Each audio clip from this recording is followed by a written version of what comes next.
शीतगणे निपुणैरजस्वं सम्भुज्यते प्रतिगते प्रणते प्रियांधे तं सर्वकर्म भलगं निजसेवकानां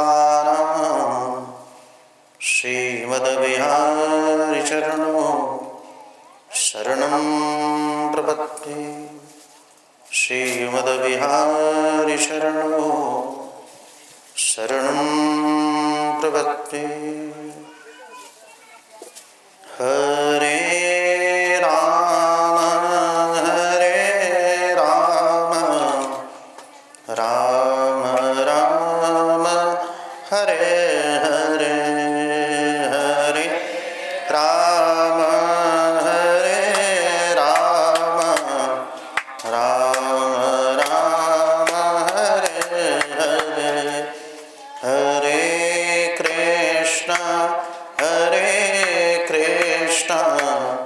कृष्ण कृष्ण हरे हरे, कृष्ण हरे कृष्ण कृष्ण हरे हरे। ओम लक्ष्मीनाथ समारंभां नाथयामुनिमध्यमाम् अस्मदाचार्यपर्यन्तां वन्दे गुरुपरम्परां। श्रीवत्सवंशकलशोदधिपूर्णचन्दं श्रीकृष्णसूरितनयं सुधियं सलीलं श्रीमत्सगद्गुरुदैषडलक्षधन्यं श्री श्रीनिवास गुरुवर्यमहाश्रयेऽहं। कासायं यज्ञसूत्रं शुचिवपुषि तथा शूद्रपुण्ड्रं च भावे यशास्ते दक्षिणहस्ते कलिकुमतिगिरिन्दवज्रं प्रदण्डं संसाराग्ने प्रशन्तैर्भृतजलममलं दारुपात्रं पवित्रं श्रीविश्वक्सेनसूरेः पदकमलयुगं श्रेयशेषं शयामि। कासायशोभिकमनीयवरं प्रदण्डं शैनेशयोगिपदपङ्कजभृङ्गराजं वैकुण्ठनाथचरणाम्बुजसप्तशेतं लक्ष्मीप्रपन्नयतिवर्यमहं प्रपद्ये। नारायणं नमस्कृत्य नरं चैव नरोत्तमं देवी सरस्वतीं व्यासं ततो जयमुदीरये। नमामि गंगे तव पादपङ्कजं सुरासुरैर्वन्दितदिव्यरूपं भुक्तिं च मुक्तिं च ददासि नित्यं भवानुसारेण सदा नराणां। विष्णुपदाशम्भुते गंगे त्रिपदगामिनीं ब्रह्मत्रवैतवीक्षाते पापं मे हरिजाह्नवी। जय जय श्री राधारमण जय जय नवल किशोर जय गोपीचितचोर प्रभु जय जय माखन चोर। जय श्रीमन्नारायण। प्रातस्मय कारण करुणा प्रणाली श्री लक्ष्मीनारायण भगवान एवं श्री गुरुदेव के गल चरणों में कोटिशः नमन। श्री हरि गुरु वैष्णव कृपा से स्नेह प्रोग्राम में हमारा श्रीमद् भागवत महापुराण की कथा सुनने का लाभ हमारा इस पवित्र प्रांगण में प्राप्त कर रहे हैं। भागवत स्वयं भगवान के अवतारों की ही कथा है भागवत महापुराण, जिसमें भगवान के विभिन्न अवतारों का गुणगान स्वयं भगवान नारायण ने सर्वप्रथम ये दिव्य कथा ब्रह्मा को सुनाई, क्योंकि व्यास जी महाराज ने भी अनंत पुराण लिख चुके थे, अनेक पुराण लिखे, 17 पुराण, लेकिन मन में शांति नहीं हुई, क्योंकि भगवान के बाल चरित्रों का अपने आप में उन्होंने गुणगान नहीं किया था। तब जाकर के श्रीमद् भागवत महापुराण की रचना की, जिस कलिकाल में हमारा आपको मोक्षदायिनी कथा है। जिस प्रकार स्वयं भगवान नारायण ही धरती पर विभिन्न रूप धारण करके आते हैं हम और आपके लिए, वही नारायण कृष्ण बन के आते हैं, राम बन के आते हैं, वराह बन के आते हैं, मत्स्य बन के आते हैं। स्वर्गे परमा प्रीति, सबको अपने अपने वर्ग में प्रेम होता है। इसलिए जलचर थलचर नभचर मनुष्य पशु सब बन के आते हैं ठाकुर, ताकि सारे जीव जंतु भी हमें अपना माने। भगवान और भगवान के भक्त विभिन्न अवतार हर योनियों में अवतार लेकर के आते रहते हैं। कारण क्या है? सिर्फ हमें अपना मानने के लिए। जिस कुल खानदान में आ जाए तो सब लोग समझे हमारे कुल खानदान के हैं। इसलिए पक्षियों में मैं गरुड़ हूँ, भगवान कहते हैं। गिद्ध गरुड़ जी महाराज, पक्षियों में मैं गरुड़ हूँ। वृक्षों में अपने आप में स्वयं पीपल का वृक्ष हूँ। तो जितने भी वृक्ष हैं सब कहने हमारे कुल खानदान के ठाकुर जी। पशु कहने लगे सुअर बन के ठाकुर जी आ गए, तो जितने सुअर हैं हमारे कुल खानदान के भगवान। ब्राह्मण क्षत्रिय वैश्य शूद्र जाति बिरादरी भगवान प्रकट होकर के भगवान के भक्त आते रहते हैं।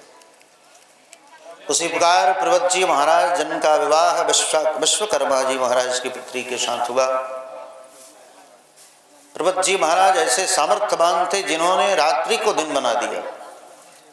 दिन में तो दिन होता ही है, उन्होंने रात्रि को भी दिन प्रणीत करके दिखाया। 7 दिन 7 रात्रि तक। और वही दिव्य रथ लेकर के अपने आप पे भ्रमण किए तो चारों तरफ 7 समुद्र उद्वेलित हो गए। और समुद्र भी कैसे? खारे समुद्र, गन्ने के रस का समुद्र, दूध का समुद्र, बेल के शरबत का समुद्र, ये सब अपने आप में भगवान ने प्रकट कर दिया था। सोचो, बेल के शरबत का भी समुद्र। नमक वाला तो हमारा आप देखते ही हैं, क्षीर सागर के बारे में आपने सुना ही है। तैसे ठाकुर जी महाराज 7 प्रकार के अपने आप में शब्द उद्वेलित कर दिया। और 7 जैसे बरसात के समय में ट्रैक्टर आदि लेके हम चलते हैं ना, तो कीचड़ में अपने आप जब चलता है गाड़ी, तो जहाँ जहाँ चक्का पड़ता वहाँ तो डाउन हो जाता है और बीच में उठ जाता है। वैसे ही जो जो उठा हुआ स्थान रह गया वो दीप हो गया, दीप हो गया। और जहाँ जहाँ गड्ढा अपने आप में रथ का चक्का पड़ा वो 7 समुद्र उद्वेलित हो गए। इसलिए ऋषो मनोदेवा मनोपुत्रा मोजसा कला सर्वे हरेरेव सप्रचपस्सदा। मनु के पुत्र भी भगवान के ही अवतार हैं, कला अवतार। 24 अवतारों के वर्णन के उपरांत अपने आप में भगवान व्यास ने लिखा है 24 अवतार है। एतानाम अवतारणम, भगवान के अनंत अवतार हैं, लेकिन उन अनंत अवतारों में भी भगवान ऋषो मनोदेवा मरुत्रा मोजसा कला सर्वे हरेरेव सप्रजपस्सदा, ये सब ठाकुर जी के कला अवतार हैं। इस प्रकार मनुपुत्र साक्षात अपने आप में जिन्होंने 7 समुद्र उद्वेलित कर दिए समझो। इसलिए धरती पर कुछ भी असंभव नहीं है, हर कुछ संभव है। बस हमारा आपके अंदर थोड़ा दिव्य तप होना जरूरी है। तपो दिव्यम कायन, स्वयं अपने आप में ऋषभदेव जी महाराज ने अपने पुत्रों को समझाया, हे पुत्रों तुम सब दिव्य तप किया करो, क्योंकि तप के द्वारा कुछ भी किया जाता है। ब्रह्मा भी सृष्टि करें कब? तपबल रचि प्रपंच विधाता। ब्रह्मा भी सृष्टि अपने आप के तभी कर सकते हैं जब उनके अंदर दिव्य तप हो। शिवजी महाराज भी संहार तभी कर सकते हैं कब? तपबल शंभु कर ही संहार। संहार भी तभी होगा जब आपके अंदर दिव्य तप हो, यानी आशीर्वाद भी तभी काम करेगा जब आपके अंदर तप होगा। भजन तप नहीं होगा तो आपका आशीर्वाद भी काम नहीं करेगा, श्राप भी काम नहीं करेगा। इसलिए विधाता स्वयं ब्रह्मा भी अपने आप में जिनका तपस्या करते हैं नारायण का, सो भी अपने आप में निरंतर सीताराम सीताराम का जप करते रहते हैं। भगवान भूत भावन भोलेनाथ तो तप के प्रभाव से अपने आप में सारी सृष्टि चल रही है, सारी ब्रह्मांड की अवस्था अपने आप में तप के प्रभाव से ही चल रहा है। इसलिए प्रभुजी जी महाराज कला अवतार हैं, जिन्होंने 7 रात्रि को दिन कर दिया था, ऐसे सामर्थ्यवान। इसी वंश में आगे चल करके अपने आप में स्वयं अग्निधनाभि आदि हुए हैं, भगवान ऋषभदेव आदि हुए, जिनको स्वयं अपने आप में सोचो भगवान ने स्वीकार किया, भगवान के ही अवतार थे धरती पर। इस प्रकार आगे से स्कंद में अपने आप में स्वयं 5 स्कंद के उपरांत नरकों का वर्णन बताया गया। 28 प्रकार के नरक हैं। अयहपान नरक है, शूल प्रेत नरक है, कुंभीपाक नरक है, रौरव नरक है, ठीक है ना। अनेक प्रकार के नरकों की व्याख्यान बताई गई कि जो जैसा करेगा वैसे वैसे डिपार्टमेंट में डाला जाएगा। जैसे यहाँ पे क्या सारे कैदियों को अपने आप में एक ही जेल में डाला जाता है? नहीं, कोई खतरनाक कैदी हो तो उसको सेल में डाल दिया जाता है, ठीक है। यहाँ भी लॉ नियम के अनुसार सबको अलग अलग, किसी को फांसी की सजा दी जाती है, किसी को 10 साल की सजा दी जाती है, किसी को 6 महीने साल भर की सजा दी जाती है। उसी प्रकार यमराज का जो अपने आप में व्यवस्था है, तो वहाँ भी हमारा आपका ट्रीटमेंट किया जाता है। वहाँ भी जाने के उपरांत हमारा आपको शुद्ध किया जाता है दंड के द्वारा। जो हमारा अपनी धरती पर आने के उपरांत अपराध पाप किए हैं, उसी प्रकार वहाँ भी जाने के उपरांत कैटेगरीज अलग अलग रखी गई हैं, ठीक है ना। वहाँ भी जाने के उपरांत आपको दंड के द्वारा शुद्ध किया जाता है। जैसे खूब कोई दारू पिया हो तो उसको अयह नरक में डाला, अयहपान नरक में डाला जाता है, यानी बड़े से समुद्र का अपने आप पे एक दिव्य शराब का तालाब होगा और उसी शराब के तालाब में आपके दोनों पैरों को पकड़ करके उल्टा करके उसमें डाला जाता है। और एक बार नहीं, कम से कम हजारों बार अपने आप पे जिंदा किया जाएगा, हजारों बार मारा जाएगा। इस शरीर मरता है, सूक्ष्म शरीर तो हमारा आपका साथ ही जाता है। इसलिए फिर अपने आप पे वहाँ कई बार अपने आप में आपको डुबाया जाएगा, फिर जिंदा किया जाएगा। और वहाँ कान पकड़ के कहेंगे अब दारू नहीं पिएंगे, हैं? नहीं और पी ले, फिर मिली कि नहीं मिली। तो हाँ, ऐसे दंड के द्वारा जो अपने आप में खूब मुर्गा मछली खाया होगा, तो वहाँ जाने के उपरांत बड़े से अपने आप पे कराह में, खूब तांबे की कराह में करुआ तेल डाल करके भट्टी पर बिठा करके जिंदे ही डाला जाता है। सोचो, जिंदे ही अपने आप में। तब जब जलोगे, छनर वनर करोगे ना, कान पकड़ोगे, हम नहीं खाएं, नहीं और खा ले। वहां जाने के उपरांत ऐसे ही अपने आप पे जलोगे, तड़पोगे, जिंदे ही, काट करके नहीं। यहाँ तो काट पीट करके बनाते ना, वहां काटा पीटा नहीं जाता, जिंदे ही अपने आप में शरीर को डाला जाएगा। तो इसी प्रकार दंड के द्वारा हाँ शुद्धि की जाती है। जैसे हमारा आपको अपने आप में कैंसर हो गया तो उसका अलग हॉस्पिटल है, कैंसर का अलग हॉस्पिटल है, हार्ट का अपने आप में अलग हॉस्पिटल है। उसी प्रकार हम जिस प्रकार से अपने आप में यहाँ धर्म पाप किए होंगे, उसी प्रकार यमराज के यहाँ भी कैटेगरियाँ अलग अलग हैं। वहाँ भी जाने के उपरांत अलग अलग दंड देकर के शुद्ध किया जाता है। तो 28 प्रकार के नरकों का वर्णन है। तो इन नरकों से बचने के लिए अपने आप में अजामिलोपाख्यान की कथा है। सारी दुनिया देखने में तो सब नरक में ही चले जाएंगे, ताकि इनका उद्धार कैसे होगा? तो कहा कि नाम का आश्रय ले लो। तो अजामिलोपाख्यान की कथा सुनाई। एक बड़ा शुद्ध ब्राह्मण था जिसका नाम अजामिल था। एक दिन अपने आप में बगीचा में घूमने के लिए गया तो वहां वेश्यावृत्ति करते हुए अपने आप में स्त्री पुरुष को नंग दड़ंग देख लिया और उस वेश्या को उठा करके अपने आप में आसक्त हो गया उसके अंदर। उस वेश्या को ले आकर के घर में रख दिया, अपनी पत्नी का परित्याग कर दिया। वेश्या तो वेश्या ही होती है, वेश्याओं को तो धन चाहिए। उसने धन मांगना प्रारंभ किया। अब ये चोरी पर उतर गया, चोरी करने लगा, डकैती करने लगा, लूटने लगा, खसोटने लगा, मर्डर करने लगा। कितने जीवों की हत्या कर दी, मनुष्यों की हत्या कर दी। लेकिन पूर्व का किया हुआ भजन वो कभी समाप्त होता नहीं है। इसने पहले भजन किया था, संध्या वंदन किया था, प्रणाम स्वरूप। एक दिन स्वयं संत महापुरुष जा रहे थे, जाते जाते संध्या का समय हुआ। संतों ने पूछा किसी बच्चों से, ये बताओ इस गांव में कोई भगत है क्या? बच्चे बता दिए अपने आप, इस गांव में एक ही भगत है जिसका नाम अजामिल है। और तो सबसे बड़ा उदंड था अपने आप। आज भी बच्चे बड़े उदंड होते हैं। पूछा जब थनीपुर जाए के बाद तो बता कि गाजीपुर का रास्ता, ठीक है। तो उसी प्रकार उसने अपने आप में पूछा कोई भगत है, कहा कि हाँ अजामिल है ना। अजामिल के बारे में बता दिया। महात्मा बेचारे सीधे साधे महात्मा अजामिल के दरवाजे पर संध्या के समय पहुंचे। जब वहां पहुंचे तो विशाल वटवृक्ष था दरवाजे पर। सोचा कि आज ही रात्रि विश्राम करे, प्रातः काल यहाँ से निकल जाएंगे हम लोग। जाकर के दरवाजा खटखटाए महात्मा, नमो नारायण कह करके पुकारे। अंदर से वेश्या आई, अंदर से वेश्या आई। महाराज आप सब यहाँ कैसे? कहा कि एक बच्चे ने बताया ये अजामिल भक्त का घर है। कहा कि हमारे ये तो सबसे बड़े दुष्ट हैं धरती के।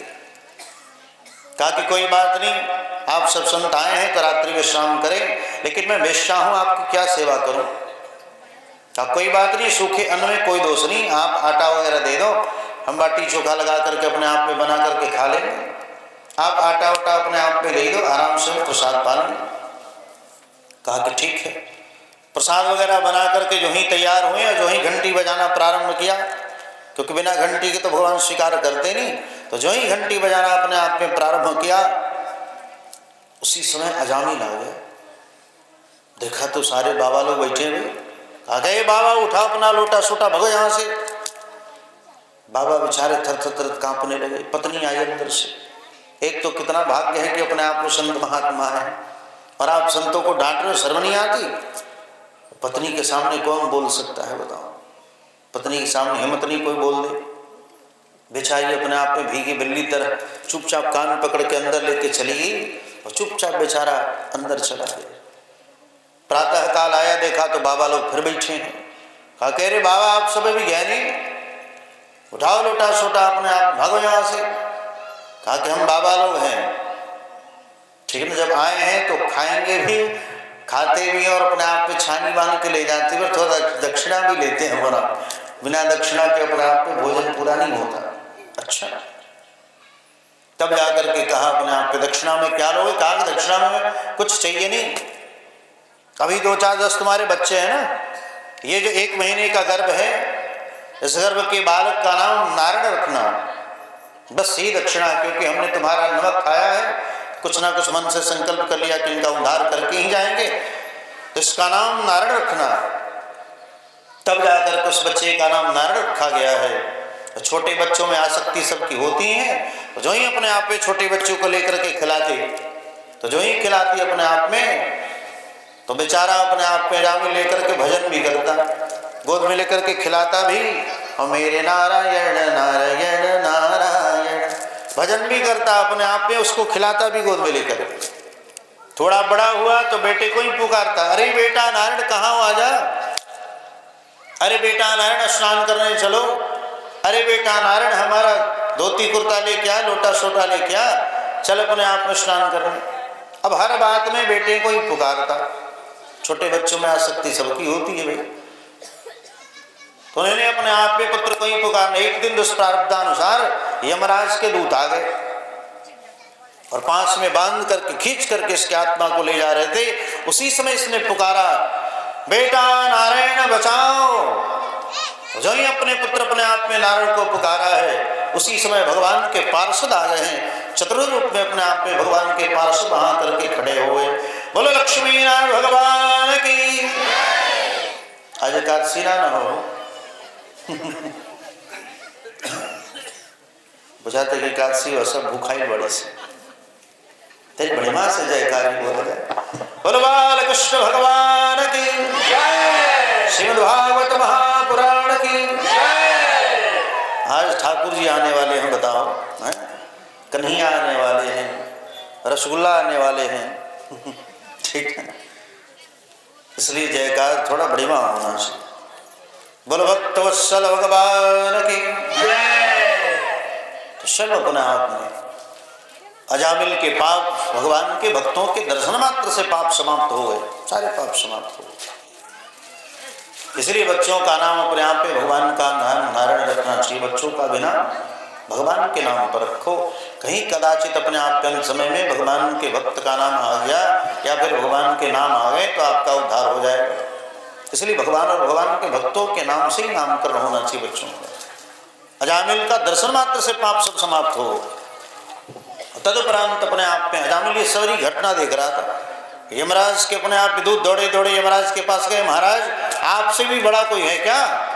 कहा कि हाँ हमसे भी बड़ा है भाई, हम भी जिसकी आराधना करते उसका नाम नारायण है। कहा कि हाँ हमसे भी बड़े हैं अपने आप में भगवान नारायण, मैं उन्हीं का भक्त हूँ अपने आप में। द्वादश भागवताचार्य में मैं भी एक भक्त हूँ भगवान नारायण का। इसलिए आप कहा कि अरे महाराज क्या बात है? कहा कि अरे महाराज उसने अपने बेटे नारायण को पुकारा और उसी समय 4 भुजा वाले आगे हमें मार मार के भगा दिया। कार्य मूर्खों, जब उसने नारायण को पुकारा तो तुम सब वहां खड़े क्यों थे? जहां भगवान की कथा हो, जिसके मस्तक पे भगवान का यदि तिलक विराजमान हो, ठीक ना, कंठी माला विराजमान हो और भगवान का ये वैष्णव तिलक जिसके ऊपर विराजमान है, जहां भगवान का कीर्तन होता हो, कथा होती हो, ऐसे स्थान पर तुम लोगों को नहीं जाना चाहिए। जिसकी जीवा पर निरंतर भगवान नाम अपने आप में जुड़ा हो उसके यहाँ तुम सबको नहीं जाना चाहिए, ठीक है ना, मना कर दिया।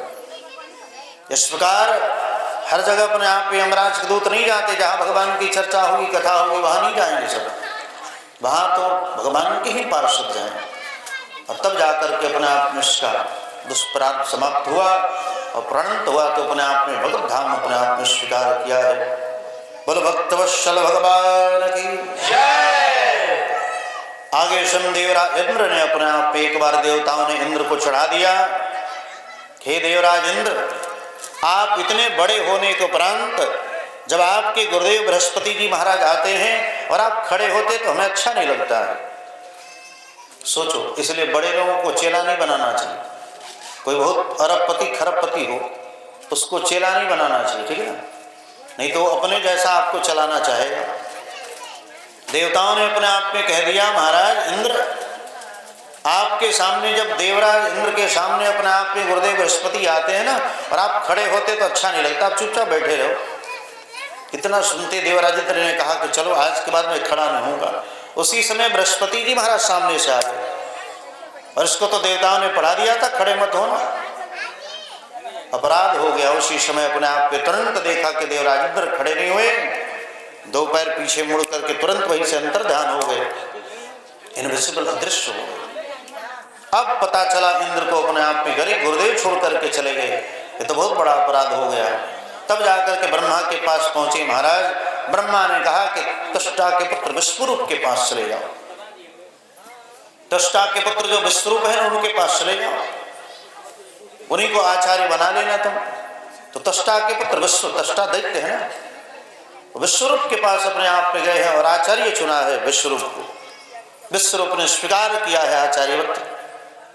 लेकिन एक दिन अपने मातुल खानदान के नाम से अपने आप में, अपने घर कुल खानदान मामा के खानदान के नाम से उसने दैत्यों के नाम से हवन कराना प्रारंभ कर दिया। और जब ही हवन कराना प्रारंभ किया, इंद्र को पता लगा, इंद्र ने तुरंत तलवार निकाला है, खड़ग निकाल करके अपने आप में विश्वरूप के 3 सिर थे, तीनों सिरों को काट डाला है। और वही 3 सिर जब धरती पर गिरे हैं तो वही तीतर, पपीहा और गौरैया, ये 3 अपने आप में पक्षी बने हैं। वही विश्वरूप के अपने आप पे 3 जो सिर कट के गिरे ना, तो तीतर, पपीहा और गौरैया, ये 3 पक्षी अपने आप पे बने हैं। और आचार्य थे बेचारे, ब्रह्म हत्या का दोष लगा है विश्वरूप के ऊपर। सोचो, इंद्र के ऊपर जब विश्वरूप की हत्या कर दी तो इसके ऊपर ब्रह्म हत्या का दोष लगा। और इंद्र ने ब्रह्म हत्या को 4 भागों में बांटा है। 4 भागों में अपने आप में ब्रह्म हत्या बांटी गई। प्रथम जल को दिया गया। जल में अपने आप में जो झाग आते हैं ना, वो ब्रह्म हत्या का दोष है। इसलिए नदियों में स्नान करना चाहिए तो पहले जल को अपने आप में हटा लो। जल को यानी ऊपर से झाग जो आते हैं ना जल में, नदियों में, तो पहले झाग को हटा करके तब डुबकी लगाकर स्नान करना चाहिए, वो ब्रह्म हत्या का दोष है। तो 4 भागों में ब्रह्म हत्या का दोष अपने आप में बांटा इंद्र ने। प्रथम जल को दिया है। जल ने कहा कि तो हमारे क्षति हुई है, कहा कि चिंता मत करो, आप जिसमें मिलाए जाओगे ना उसी का रूप धारण कर लो। दूध में मिलाए जाओगे तो दूध बन जाओगे, रस में मिलाए जाओगे तो रस बन जाओगे, जूस में मिलाया जाओगे तो जूस बन जाओगे। जिसमें मिलाया जाए आप उसी का स्वरूप धारण कर लोगे। दूसरा, अपने आप पे स्वयं ब्रह्म हत्या का दोष अपने आप में वृक्षों को दिया गया। कौन से वृक्ष? जिनसे गोंद निकलते हैं। गोंद निकलता ना, जैसे सहजन को काटोगे तो उससे गोंद निकलेगा। ये ब्रह्म हत्या का दोष है, इसलिए गोंद नहीं खाना चाहिए। कितने लोग ठंडी में ना गोंद खाते हैं, ये ब्रह्म हत्या का ही दोष है, इसलिए गोंद आदि नहीं खाना चाहिए। तो ब्रह्म हत्या उसने कहा कि ये तो हमारी क्षति हुई है, कहा कि आप चिंता मत करो, कोई क्षति वति आपकी नहीं हुई, ठीक ना। आपको अपने आप पे क्षति हुई है तो आप जहां से काटे जाओगे वहीं से पुनः अपने आप में बढ़ जाओगे आप, ठीक है। जहां से काटे जाओगे वहीं से आप बढ़ जाओगे। तो सहजन का वृक्ष जहां से काटते हैं ना वहीं से फिर बढ़ने लगता है। तो इस प्रकार जिस वृक्षों से रबड़ यानी गोंद आते हैं ना, समझना चाहिए ब्रह्म हत्या का दोष है। तीसरा अपने आप पे पृथ्वी को दिया गया। पृथ्वी ने कहा कि तो हमारे साथ छल हो गया, कहा कि चिंता मत करें, आप जहां से काटे जाएंगे फिर अपने आप में भर जाएंगे आप, ठीक है। चौथा दोष स्त्रियों को दिया गया है, ठीक है। चौथा ब्रह्म हत्या का दोष अपने आप स्त्रियों को दिया गया। स्त्रियों ने कहा ये तो हमारे साथ छल हुआ है, कहा कि चिंता मत करें, ठीक ना। तो चौथा दोष अपने आप में स्त्रियों को दिया गया, जिसके कारण हर महीने राजस्वला होती है स्त्रियां, ठीक है। तो ये राजस्वला अपने आप में ब्रह्म हत्या का ही दोष है। लेकिन आशीर्वाद दिया अपने आप पे, मेरे कहा चिंता मत करें माताएं, इसके बाद का जो ऋतु काल होगा ना वो गर्भ धारण करने का अपने आप में समय होगा। तो ये तो अपने आप में कष्ट हुआ, लेकिन इसके बाद का जो समय होगा वो गर्भ धारण करने का अपने आप में समय होगा। ऐसा इंद्र ने चारों को आशीर्वाद दिया है। 4 भागों में ब्रह्म हत्या अपने आप में दोष बांटा गया। त्वष्टा ने अपने आप में सुना कि हमारे पुत्र की हत्या हो गई, तो त्वष्टा ने अपने आप में यज्ञ किया है, ऐसे पुत्र को उत्पन्न किया है यज्ञ के द्वारा। इसने सोचा कि इंद्र को मारने वाला पुत्र उत्पन्न हो जाए, लेकिन थोड़ी सी मंत्र की श्रृंखलता के कारण मारने वाला की जगह इंद्र के हाथ से मरने वाला पुत्र हो गया, जिसका नाम वृतासुर हुआ है। अद्भुत है वृतासुर, विशाल का अपने आप पे पर्वताकार वृतासुर हुआ और इंद्र को मारने के लिए अपने आप पे तैयार हुआ। भूलोक भूलोक स्वर्गलोक तीनों लोगों को अपने आप पे कब्जे में कर लिया। देवता लोग भागे भागे अपने आप पे फिरते रहे, ब्रह्मा के पास गए, भगवान के पास गए, हम कुछ नहीं कर सकते, तुम देवता बड़ी स्वार्थी हो, ठीक है ना। काम बनाने के लिए मुंह लटका के चले आते हो, तुम सब बड़ी स्वार्थी हो। अरे तुम सबको अपने आप पे पद मिलता है तो खूब सुरापान करते अप्सराएं नचाते होता है? और ये वृतासुर अपने आप में साधारण पूर्वजन्म का अपने आप में भक्त है, जिनका नाम चित्रकेतु है, जिनकी 1 करोड़ पत्नियां थी, चित्रकेतु की 1 करोड़ पत्नियां थी। इस प्रकार ये हमारा पूर्व का भक्त है अपने आप में। तो वृतासुर जी महाराज को मारने के लिए भगवान ने कहा कुछ नहीं, आप चले जाओ नैमिषारण्य में, वहां महर्षि दीदीची जी महाराज है, दीदीची की हड्डियों से जो वज्र बनेगा ना उसी वज्र से अपने आप पे वृतासुर मारा जाएगा।